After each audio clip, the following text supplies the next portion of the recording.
and thank you for tuning in. It's a real pleasure for me today to present this communication on better regulation, and I'm convinced that what we propose here, it will make a positive difference on the ground. And this is especially true given the need to legislate as efficiently as possible as we lay the groundwork for Europe's recovery. Although the Commission already has one of the better regulation systems in the world, as noted by the OECD, we want to raise the bar even higher.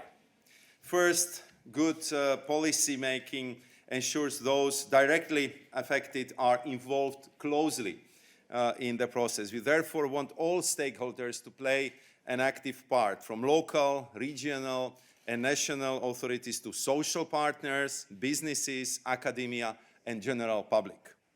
But we also want to improve the way we consult them, but by making it easier to provide input through a single call for evidence on our Have Your Say portal through the clear questionnaires. Just to give you one example, only in 2020, more than 1.2 million people shared their ideas on our initiative. So this is how the massive consultation exercise already is.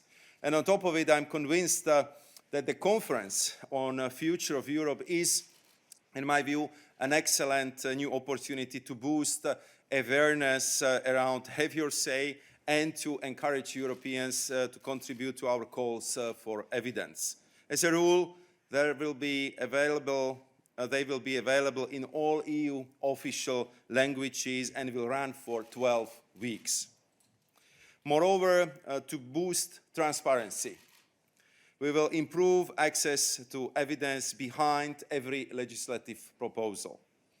My ambition is to set up together with the Parliament and the Council a common evidence register, the joint legislative portal, which will provide simple, easy access for anyone interested to all related studies, evaluations, and data sets underpinning a given initiative.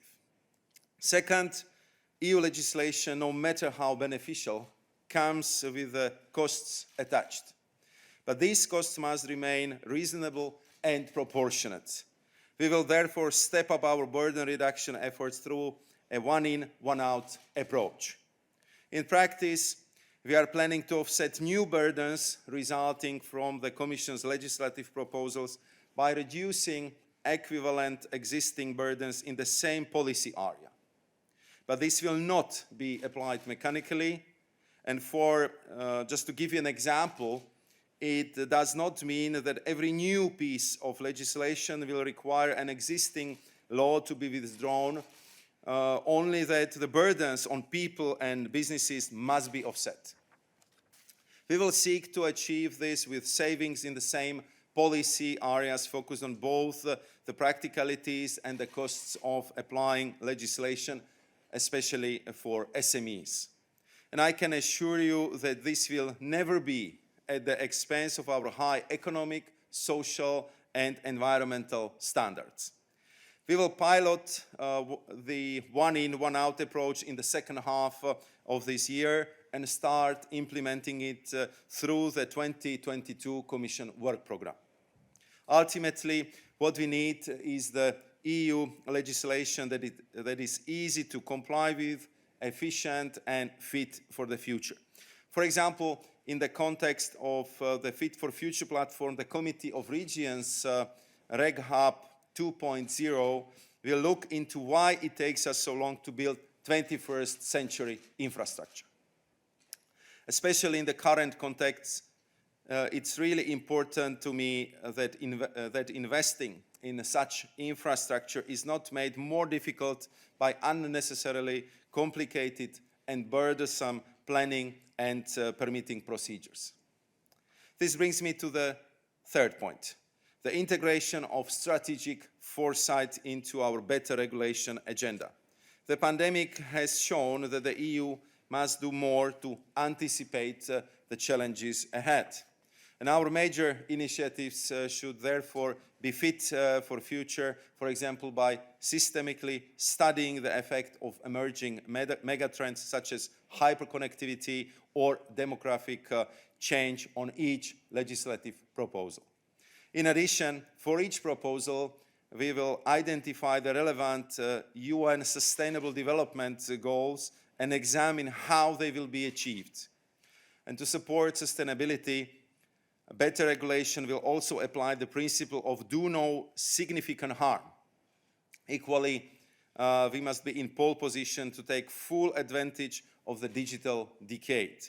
To support the digital transition, better regulation will ensure the application of the digital by default principle to all proposals.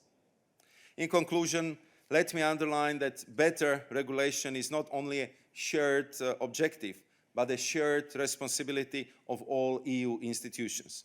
The Commission can only determine the expected impacts of legislation, including costs and savings associated with its own proposals.